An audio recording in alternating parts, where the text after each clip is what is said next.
ગુજરાતના આ રસ્તા પરથી નીકળતા લોકોને ભૂતની નહીં પરંતુ ખાડાની બીક લાગે છે।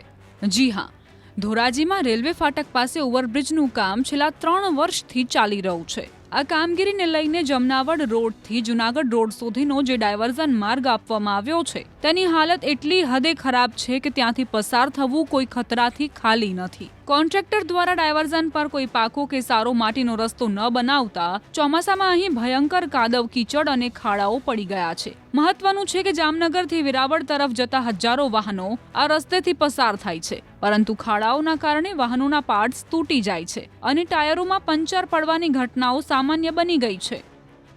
અરે અત્યંત બિસ્માર હાલતમાં છે। જે દિવસથી આ બ્રિજનું કામ ચાલુ થયેલ છે તે દિવસથી અત્યંત બિસ્માર હાલતમાં છે અને અવારનવાર અહીંયા ગાડીઓમાં તેમજ માણસોને પણ એટલું નુકસાન થાય છે। ગાડીઓમાં અમારા વારંવાર બંધ થઈ જાય છે અને આ રસ્તાનું કોઈ જવાબદાર લેતું નથી। બહુ ખરાબ હાલત છે। અત્યારે ચોમાસામાં તો અત્યંત બિસ્માર હાલત થઈ ગઈ છે, જેથી કરીને આ રસ્તાની અત્યંત તાત્કાલિક એવી માંગણી છે કે તાત્કાલિક આ રોડને રિપેર કરો અથવા તો કંઈક બીજો રસ્તો કરો। ગાડીમાં નુકસાન થતું ગાડીમાં અવારનવાર ઘણી બધી નુકસાની થાય છે। જ્યારે પંચર પડી જાય છે ત્યારે બહુ હાલાકી અનુભવીએ છીએ અને મોટા વાહન નીકળે ત્યારે પણ એટલી તકલીફ પડે છે। ખાડા બહુ બિસ્માર હાલત છે અને અત્યંત બહુ મોટા ખાડા પડી ગયા છે, જે લોકોને બહુ પરેશાની છે। બસ આ રોડનો કોઈ અત્યંત નિકાલ કરો અથવા તો બીજો રસ્તો કરો। અરે બહુ જ હાલત છે ખરાબ યાર। કાયમી વાડીએ જાવ છું કેટલા વાર પડી છે, બીક લાગે, એટલે ખાઈ જાય છે ગાડી।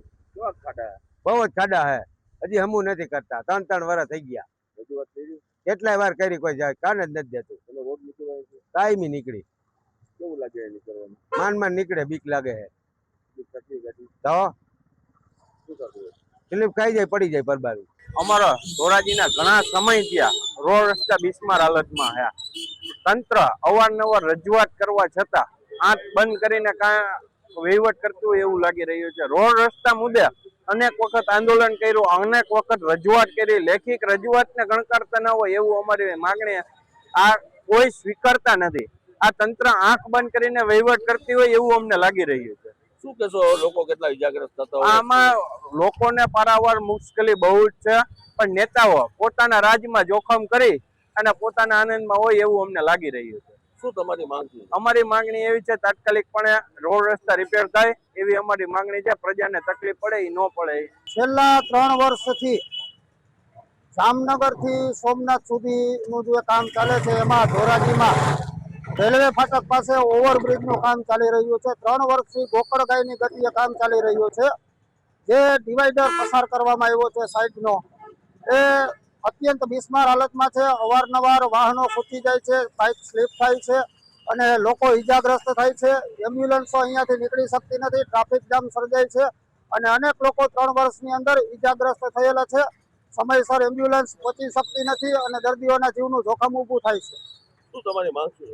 તંત્ર દ્વારા છેલ્લા 3 વર્ષથી આ ખાડા કાન કરવામાં આવે છે। કોન્ટ્રાક્ટર દ્વારા જે ડાયવર્ઝન કાઢવામાં આવ્યું છે, ડાયવર્ઝન ખરેખર તો પાકો રોડ કરવો જોઈએ, એના બદલે કોઈ પાકો રોડ કરવામાં આવ્યો નથી કે કોઈ સારી માટી નાખીને પણ રોડ કરવામાં આવ્યો નથી। તંત્રના પેટનું પાણી હલતું નથી, જેથી અમારી માગણી છે કે સત્વરે તાત્કાલિક ધોરણે રિપેર કરવામાં આવે અને જમનાવડ રોડથી જુનાગઢ રોડ સુધીનું જે ડાયવર્ઝન કાઢવામાં આવેલું છે એની હાલત પણ અત્યંત ખરાબ છે। સમાચાર માધ્યમોથી અવારનવાર ત્યાં વાહનો ખૂંચી જવાના, સ્લીપ થવાના બનાવો પોલીસ ચોપડે પણ ચડી ચૂક્યા છે, તેમ છતાં આ નિંભર તંત્રનું પાણી હલતું નથી।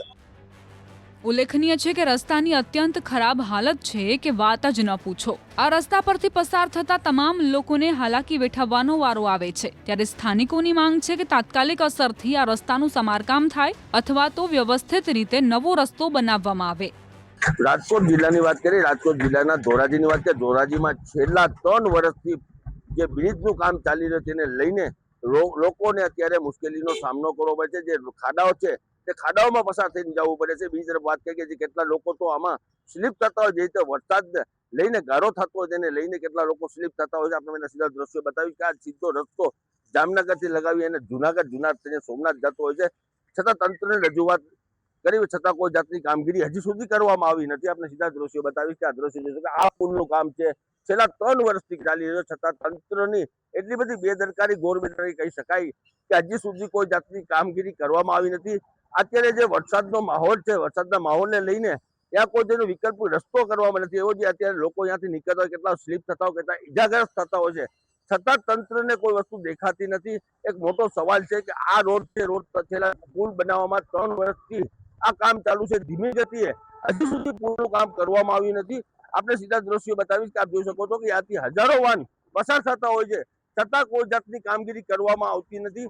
તંત્રને વારંવાર રજૂઆત સ્થાનિક લોકો દ્વારા કરવામાં આવી છે, છતાં કોઈ જાતની કામગીરી હજી સુધી કરવામાં આવી નથી. મુનાફાકારી ગુજરાતી ધોરાજી.